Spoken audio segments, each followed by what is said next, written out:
Yo, what's up everyone? Welcome back to another video. Now, when you're building a budget PC, I found myself often wondering what I should get because there is so many options. My option I went with was this kind of design. You can kind of see it off here and I'll be talking about it a little bit later. But with that being said, GAMDIAS sent over their Athena M2 PC case with their all-in-one liquid cooler like you saw in the intro and a 4-pack of fans. And so with that, it looks like I'm going to be switching PC cases today from this one, the Fantech something something, to the Athena M2. And so without further ado, let's get started. Now there are a couple of reasons why I'm actually switching. I'm going to take this thing off while I talk about it. Number one is my CPU that I have, the Ryzen 7 3700X, is overclockable, but with my AMD cooler, you can't get that much of an overclock. So with the all-in-one liquid cooler, the double radiator, I can fit inside this case, but not this case. That's why I'm switching. That's reason number one. Reason number two, the white case did not live up to the hype that I thought it would have. I kind of thought it would kind of look like this.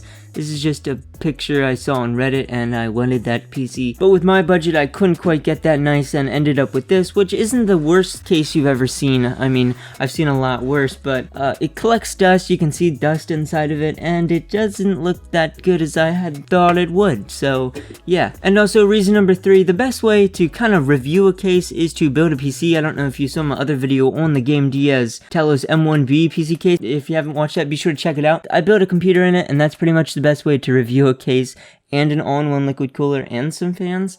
So I'm just going to be building my personal PC inside of this case. So I'm going to be switching out these components into here, and that's what this video is going to be about, pretty much reviewing this Athena M2 case. Also, the all-in-one liquid cooler, I'm going to do a separate video on overclocking my Ryzen 3700X. So get subscribed so you don't miss out on that, and yeah, let's get on to switching from this PC to this PC. Alright, let's get it. Oh well, looks like I'm doing a voiceover now. First things first, we need to remove the thick graphics card. It was a little bit difficult because of the massive size of this card. Several screws later and a lot of finagling, I managed to get the motherboard out all in one piece. Then after that, I popped off the back panel to reveal the hard drive and SSD, plus also the power supply. That's pretty much all the components that I'm taking out of this one and sticking it in the new case. As you can see here, there is a lot of cables, and I really never cable management, so that's why it actually looks so bad. Now, I have actually never installed an all-in-one liquid cooler before, but like, how hard could it be?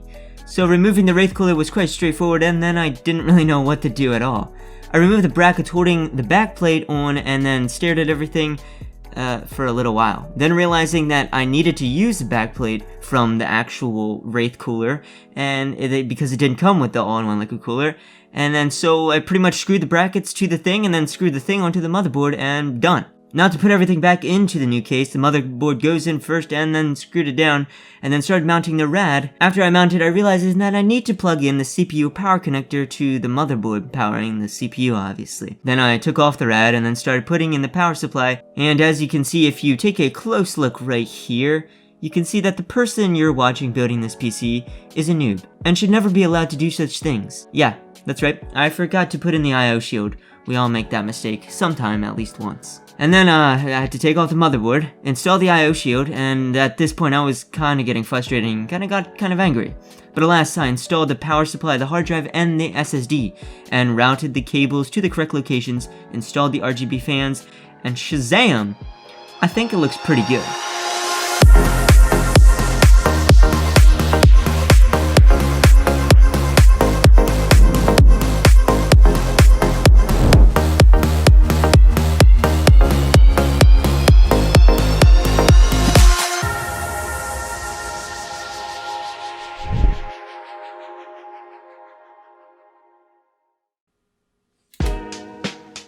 Gets me every time. I love the way this thing looks when I'm booting it up. Anyway, I'm gonna turn the fans down so it's not so noisy.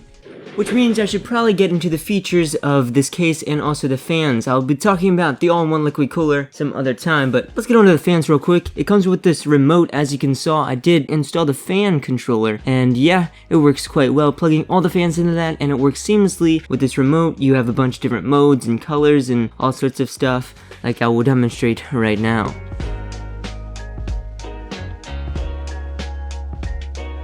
Pretty crazy. But I usually just go with the classic white cause it matches my graphics card color and it looks quite professional. But anyway, moving on to the Athena M2, building in it was surprisingly easy, even though I did make quite a bit of a couple mistakes, but the way that it's set up for cable management and a couple of the features, it works super well for what I needed, and it also has a lot of support for upgradability, like a triple radiator in the front. Here, I installed a double in the top, and you can also get a 120mm radiator or fan, single radiator in the back there. But moving on to what I think is the coolest feature of this case, and it is the side panel and how they attached it to the case. As you can see here, I don't know if you can actually see, I think you can. Can you see that? Yeah, you can see that. There is no thumb screws on the outside.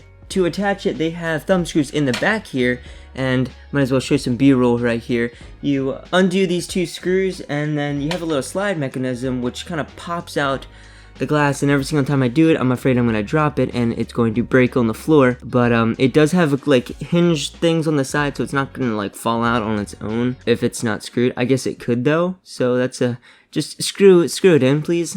But with that, it makes the side and the whole thing kind of look quite elegant. Everything is located on the back. It's seamless on the front. You got I/O on the top here, one USB 3.0, and you probably saw from all those two USB 2.0s and headphone jack and stuff like that. There's two buttons up there which are not connected to the fan controller hub because they don't have the right connectors.